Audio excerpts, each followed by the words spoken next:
The wall's going to continue to go up. We'll be adding some steel through these voids. The rebar in this system is what holds the whole wall together. We're going to be connected to the rebar we set in our foundation. This is forming a steel grid pattern through our concrete block. Widen some of the notches in these blocks. As with all cutting tools, we let the wet saw do its job. So we do this with the small grinder. I set one of the blocks hard up against the cornerstone. I just lay them tight up against each other and then double check that they're all level. So this morning we're just moving a bit more block in.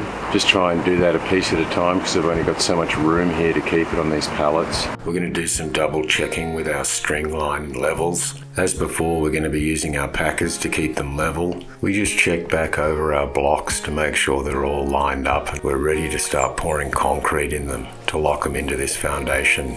About halfway up with this concrete mix.